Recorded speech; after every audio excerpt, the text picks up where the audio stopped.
स्वागत है दोस्तों आपका डीपी क्लासेस में। पिछली क्लास में हमने पढ़ा था महासागरीय धाराओं के चैप्टर में प्रशांत महासागर की धाराएं। इसको हमने बहुत अच्छे से समझा। आइए थोड़ा सा रिवाइज़ कर लेते हैं कौन कौन सी धाराएं हैं। तो हमने जाना उत्तर विषुवतरेखीय धारा जो कि गर्म है। ये मैक्सिको के तट से प्रारंभ होकर के जो पूर्वी द्वीप समूह है वहाँ तक जाती है, दो भागों में विभाजित होती है। उत्तर की तरफ मुड़ करके एक क्यूरोशियो बनती है और एक सुसीमा बनती है। तो जो जापान सागर में प्रविष्ट होती है वो होती है सुसीमा धारा, और क्यूरोशियो तंत्र उत्तर की तरफ प्रवाहित होती है। क्योंकि ये भूमध्य रेखा के आसपास के इसलिए गर्म धाराएं होंगी दोनों। तो आपको यहाँ पर क्यूरोशियो, सुसीमा, इनके बारे में पता चल जाता है। यही जो क्यूरोशियो प्रसार है ये आगे बढ़कर बनता है उत्तरी अटलांटिक प्रसार। इसका एक भाग हवाई द्वीप से टकराकर प्रति जो प्रशांत धारा है उसका जन्म देती है। अब ये आगे जा कर के अमेरिका के तट से टकराती है। इसके दो भाग में इसका विभाजन हो जाता है, एक उत्तर की तरफ एक दक्षिण की तरफ। जो उत्तर की तरफ जाती है तो ये एल्यूशियन धारा कहलाती है, एक गर्म जल धारा है जो कि आप यहाँ देख सकते हैं। और जो दक्षिण की तरफ आती है वो कैलिफोर्निया धारा के नाम से जानी जाती है। आपको एक बात देखने को मिलेगी कि यहाँ एक ही धारा से जन्म ली हुई एक ठंडी धारा कहलाती है और एक गर्म धारा कहलाती है। इसके पीछे कारण ये है कि उत्तरी अटलांटिक प्रवाह का जब उत्तर की तरफ भाग ये मुड़ता है तो अलास्का का जो ये क्षेत्र होता है ये काफ़ी ठंडा क्षेत्र है, उसकी तुलना में ये पानी गर्म होता है, इसीलिए इसे गर्म धारा की संज्ञा दी जाती है। तो एल्यूशियन की धारा गर्म धारा है, जबकि यही जल जब कैलिफोर्निया के तट पर आता है तो ट्रॉपिकल बेल्ट में जब ये पहुँचता है, सब ट्रॉपिकल बेल्ट में, तो यहाँ पर यह ठंडी धारा के नाम से जानी जाती है। तो कैलिफोर्निया की ठंडी धारा के बारे में हमने जाना। तो एक ये सेल बन जाता है जो क्रम चलता रहता है।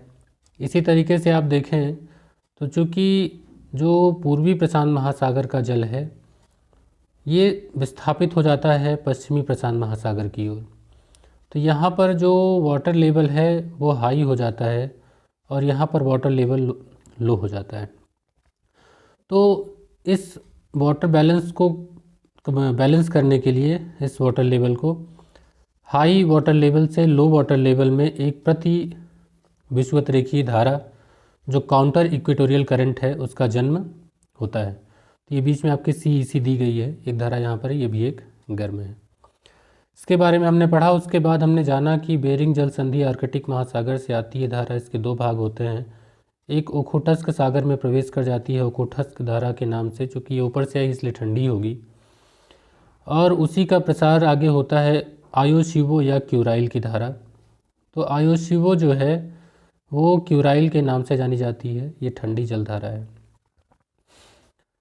ये आकर के जापान तट पर मिलती है और यहाँ पर ह्यूमिडिटी, फिशिंग, इन सब के क्षेत्र डेवलप करती है। यहाँ पर परिवहन के क्षेत्र में बड़ी बाधा उत्पन्न होती है, बहुत घना कोहरा होता है।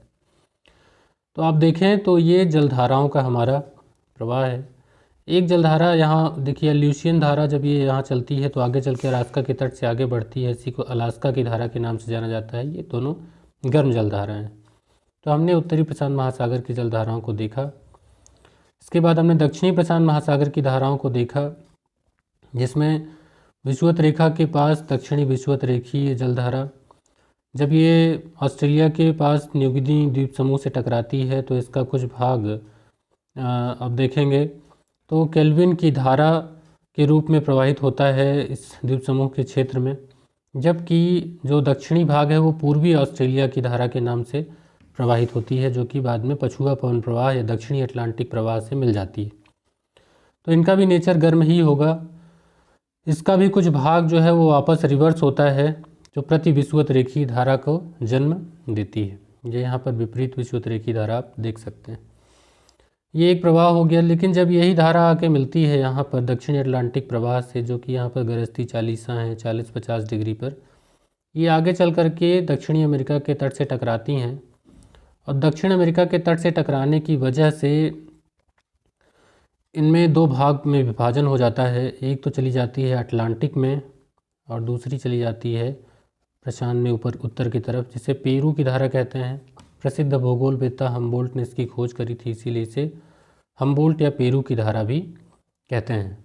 तो कुल मिला के देखें तो पेरू एक ठंडी जलधारा है, इसका आगे चल के प्रवाह होता है जब ये भूमध्य रेखा के पास पहुंचती है तो यहाँ पर उत्तर पश्चिम में तट रेखा से 180 किलोमीटर की दूरी पर एल नीनो की धारा का जन्म होता है। ये गर्म जलधारा है, इसका एक अपना फेनोमेनन है जिसको हम लोग एक टॉपिक में ऑलरेडी पढ़ चुके हैं।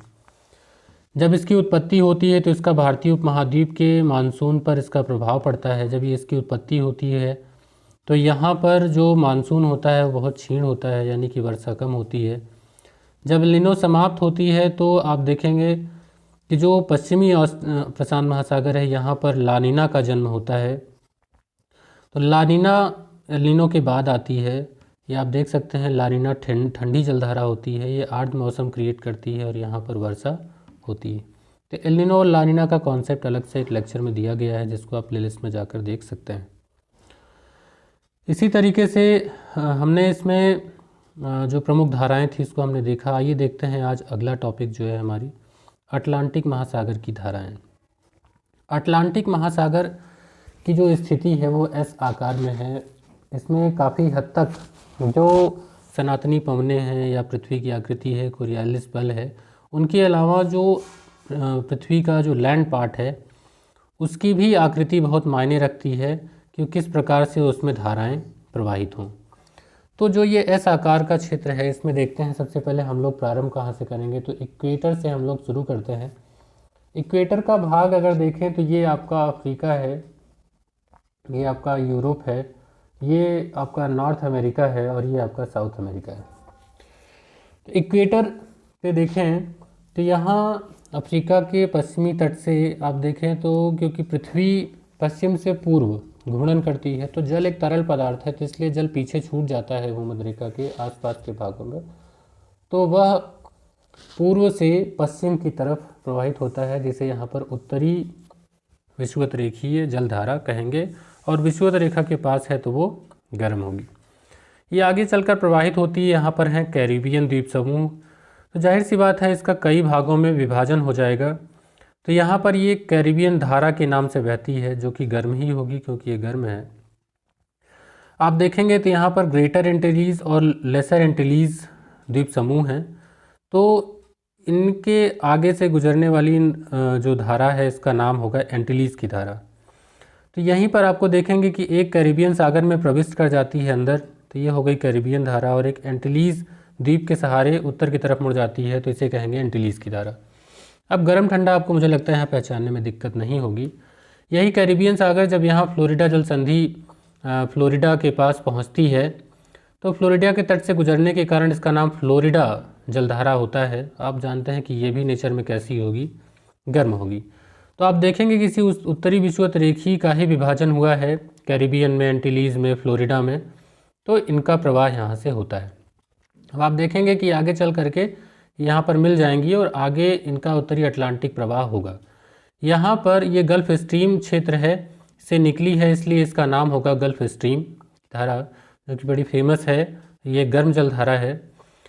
तो चूँकि इस क्षेत्र में जो मौसम होता है वो ठंडा होता है और इसके पहुँचने से मौसम थोड़ा सुहाना हो जाता है। इधर से लैब्राडोर की धारा आती है, ये आपकी बैफिन की खाड़ी है, वहाँ से निकल करके तो इसे लैब्राडोर धारा है। यहाँ पर भी गर्म और ठंडी जो जलधाराएं हैं वो मिलती हैं, जिससे यहाँ पर विशाल मत्स्यन क्षेत्र, घना कोहरा, आवागमन बाधित ऐसे क्षेत्र यहाँ पर जन्म लेते हैं। तो आप देखेंगे कि गल्फ स्ट्रीम का जो प्रवाह है वो आगे बढ़ता रहेगा और आगे चल कर के उत्तरी अटलांटिक प्रवाह के नाम से ये जाना जाएगा। तो इसकी दो शाखाएं विभक्त हो जाती हैं। एक जब ब्रिटिश द्वीप से ये टकराएगी तो एक दक्षिण की तरफ मुड़ जाएगी और एक धारा उत्तर की तरफ चली जाएगी। देखिए जो उत्तर की तरफ जाएगी इसको दो भाग में विभाजन होगा। एक होगा नॉर्वे के तट से गुजरने वाली नॉर्वे की धारा और एक आइसलैंड के पास से गुजरने वाली होगी, वो होगी इर्मिंगर की धारा। तो जो उत्तर की तरफ होगी, देखिए ये नॉर्वे की धारा और इर्मिंगर की धारा, ये यहाँ से गल्फ स्ट्रीम का गर्म जल गया है तो इसलिए गर्म जल धाराएँ होंगी। तो आपको पता चल गया कि नॉर्वे के तट के पास में जो है वो नॉर्वे की धारा और जो आइसलैंड के पास में है वो इर्मिंगर की धारा। आगे चल के ये ग्रीनलैंड धारा से भी इसमें मिल जाती है यहाँ पर। तो ये इर्मिंगर और नॉर्वे तट की धारा आपके गल्फ स्ट्रीम उत्तरी अटलांटिक प्रवाह का ही एक हिस्सा है। जो भाग दक्षिण की ओर मुड़ जाता है उसमें आप देखेंगे तो यहाँ पर है बिस्के की खाड़ी। बिस्के की खाड़ी में एक धारा प्रवाहित होती है जिसका नाम है रेनेल की धारा। तो आप देखेंगे ये भी गर्म जलधारा ही होगी। रेनेल की जलधारा जो है वो यहीं पर है, बिस्के की खाड़ी में प्रवाहित होती है। इसी का भाग चूँकि यहाँ से शीत जल से मिल जाता है और काफ़ी हद तक ये ठंडा हो चुका होता है, तो कुछ जल जो है वो दक्षिण की तरफ प्रवाहित हो जाता है। यहाँ कनारी द्वीप है अफ्रीका के पश्चिम तट पर। कनारी द्वीप के पास से गुजरने के कारण इसका नाम पड़ता है कनारी की धारा। और चूँकि यहाँ के ठंडे जल से मिश्रित होने की वजह से इसका जल यहाँ जब तक आता है और इन क्षेत्रों के गर्म होने की अपेक्षाकृत ये धारा काफ़ी ठंडी होती है, इसीलिए नाम दिया गया इसे कनारी की ठंडी धारा। देखिए उसका गर्म ठंडा होना वहाँ के स्थल भाग पर भी निर्भर करता है कि वहाँ उसको कंपेयर किससे किया जा रहा है। तो ये एक ठंडी जलधारा कनारी जलधारा है जो प्रवाहित होती है। तो हमने क्या देखा कि जो दक्षिण में उत्तरी अटलांटिक प्रवाह हुआ इसका दो भाग हुआ, एक हुआ रेनेल एक हुआ कनारी। जो उत्तर में गई वो एक नॉर्वे एक इर्मिंगर। और जो बैफिन की खाड़ी से आ रही है वो लैब्राडोर, जो ग्रीनलैंड के बगल से आ रही है वो ग्रीनलैंड की धारा, ये भी आपके उत्तरी अटलांटिक प्रवाह में मिल जाती है। इस प्रकार से अगर हम देखें तो एक प्रवाह पूरा बन जाता है। इसमें आप देखेंगे तो क्लॉकवाइज इसमें उत्तरी अटलांटिक प्रवाह फिर कनारी धारा घूमते हुए विषुवत-रेखीय धारा में मिल जाता है। तो ये एक ऐसा बीच में सागर बन जाता है जिसका कोई तट नहीं है। तो कभी ये क्वेश्चन पूछा जाता है कि ऐसा कौन सा सागर है जिसका कोई तट नहीं है, तो वो है सारगैसो सागर। क्योंकि क्या होता है कि यहाँ पर उच्च मात्रा में सारगैसम नामक घास पाई जाती है। अब इसके बारे में हम लोग डिटेल में पढ़ेंगे। तो ये उत्तरी जो अटलांटिक में है सारगैसो सागर बनता है, दक्षिण में भी बनता है। तो सारगैसो सागर का जन्म इसमें होता है। तो हमने यहाँ पर देख लीजिए कौन कौन सी हैं। उत्तर विषुवत-रेखीय धारा गर्म है, कैरिबियन धारा गर्म है, एंटीलीज धारा गर्म है, फ्लोरिडा की धारा गर्म है, और गल्फ स्ट्रीम गर्म है, उत्तरी अटलांटिक प्रवाह गर्म है, नॉर्वे इर्मिंगर की धारा जो कि यहाँ पर हमने आपको बताया ये भी गर्म है, रेनेल की धारा बिस्के की खाड़ी में वो मैंने आपको बताया, लैब्राडोर की धारा मैंने आपको बताया, कनारी की धारा जो है वो ठंडी है। ठीक है, तो सारे हमने आपको इसमें उत्तरी विषुवत जो उत्तरी अटलांटिक महासागर हैं उनकी धाराओं के बारे में इसमें अच्छे से आपको बता दिया है। आइए आगे चलते हैं दक्षिणी अटलांटिक महासागर की धाराओं के बारे में। एक स्क्रीनशॉट आप लेके रख सकते हैं जिससे आपको आसानी हो इसको पढ़ने में। देखिए अटलांटिक महासागर की बात करें तो जो दक्षिणी अटलांटिक महासागर की धाराएं हैं उनको देखते हैं कौन कौन सी प्रमुख हैं। पहले इस मैप को समझते हैं कि कैसे है दक्षिण अटलांटिक महासागर का जो प्रवाह है। तो आप देखें तो जैसे आपने यहाँ पर देखा था ये उत्तरी विषुवत-रेखीय उत्तरी अटलांटिक में था, वैसे ही दक्षिणी विषुवत-रेखीय जो भूमध्य रेखा के दक्षिण में है उसका प्रवाह जो होता है वो भी पूर्व से लेकर पश्चिम तक होता है। तो चूँकि यहाँ पर ये ब्राज़ील के तट से टकराएगी तो इसका दो भाग में विभाजन हो जाएगा। एक तो इसके उत्तरी तट कैरिबियन शाखा से मिल जाती है, दूसरा देखें तो ये ब्राज़ील तट के सहारे ब्राज़ील धारा के नाम से प्रवाहित होगी। अब आप बताइए कि ये वार्म होगी कि कोल्ड होगी। अंडरस्टूड है कि ये वार्म करंट होंगी क्योंकि भूमध्य रेखा से के आसपास से आने वाले क्षेत्रों से आ रही हैं। आगे चल कर के इसका जो मिलन होता है वो ठंडी जलधारा फॉकलैंड की जलधारा से होता है। आपको मैंने बताया था कि जो अटलांटिक प्रवाह है दक्षिण अटलांटिक प्रवाह ये यहाँ तट से टकरा करके दक्षिण अमेरिका के इधर तो पेरुवियन करंट बनती है फॉकलैंड धारा हम्बोल्ट धारा, और दूसरी जो इसका एक भाग निकल जाता है यहाँ से यही कहलाती है फॉकलैंड धारा। तो इसका भी यहाँ पर मिलन होता है। तो यहाँ पर भी ये गर्म जल और ठंडे जल का मिलन होता है। ये दक्षिणी अटलांटिक प्रवाह जो है वो आगे जारी रहता है और ये आगे चल कर के जब यहाँ केप से टकराता है अफ्रीका से तो एक आप देखेंगे बताइए ठंडी जलधारा का जन्म होगा कि गर्म। तो क्योंकि ये ठंडा जल है तो ये ठंडी जलधारा बेंगुला की जलधारा यहाँ पर जन्म लेगी। अब थोड़ा सा समझते हैं जलधाराओं के नाम से जिससे आपको इसको समझने में आसानी हो। देखिए इसमें पहली है दक्षिण विषुवत-रेखीय धारा। दक्षिण विषुवत-रेखीय धारा कैसी है? तो देखिए दक्षिण विषुवत-रेखीय हमने आपको बताया कि जो आपकी गिनी की खाड़ी है उससे थोड़ा सा दूर दक्षिण की तरफ पश्चिमी अफ्रीका से भूमध्य रेखा के दक्षिणी तट पर ब्राज़ील के तट तक ये चलती है और इसका विभाजन यहाँ पर होता है, एक उत्तर की तरफ एक दक्षिण की तरफ होता है। तो ये आपकी दक्षिण विषुवत-रेखीय धारा है, ये गर्म है। इसी का आगे जो दक्षिणी भाग हिस्सा है वही कहलाता है ब्राज़ील की धारा। ये भी आपकी कैसी होगी, गर्म होगी। फॉकलैंड की धारा ठंडी होगी। तो मैंने आपको बताया कि दक्षिणी जो अटलांटिक प्रवाह है वही जब आगे चल कर के यहाँ पर आके मिलता है तो ये फॉकलैंड धारा कहलाती है अर्जेंटीना के तट पर। तो ये आपकी फॉकलैंड की धारा ठंडी होगी। इसी तरीके से देखें तो पश्चिमी पवन प्रवाह या दक्षिणी अटलांटिक प्रवाह, तो देखिए ये आपकी जो ये धारा है ये पूरे ग्लोब पर चलती हैं, जिनको हमने आपको बताया था कि गरजती 40, भयंकर 50 और चीखती 60, ये 40, 50, 60 डिग्री जो साउथ है उन पर चला करती हैं। ये बहुत भयंकर हवाओं के क्षेत्र में आती हैं, इसलिए इनकी जो गति होती है वो भी बहुत तीव्र होती है। फिर हमने इसमें देखा कि वही जो पश्चिमी पवन प्रवाह है वही आगे चल करके जब अफ्रीका के तट से टकराती है तो ये उत्तर की तरफ बेंगुला की करंट, जो कि ठंडी जलधारा के नाम से जानी जाती है। अब आपको इसमें एक धारा देखने को मिलेगी। देखिए होता क्या है कि जब ये बेंगुला की धारा जाती है तो इसका यहाँ पर एक तो कोरियालिस बल की वजह से ये मुड़ जाती है एंटी क्लॉकवाइज, दक्षिण विषुवत-रेखीय धारा।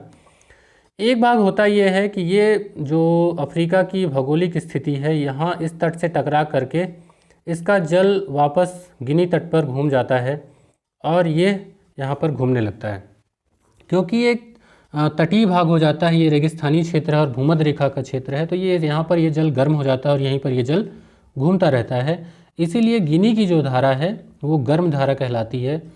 तो ये कुछ और नहीं बल्कि इन्हीं रेखाओं का एक प्रसार है जो कि यहाँ पर विपरीत ये इसमें चक्कर काटता है। तो गिनी तट की धारा जो आपकी है वो ये अफ्रीका के पश्चिम में आपको देखने को मिलेगी।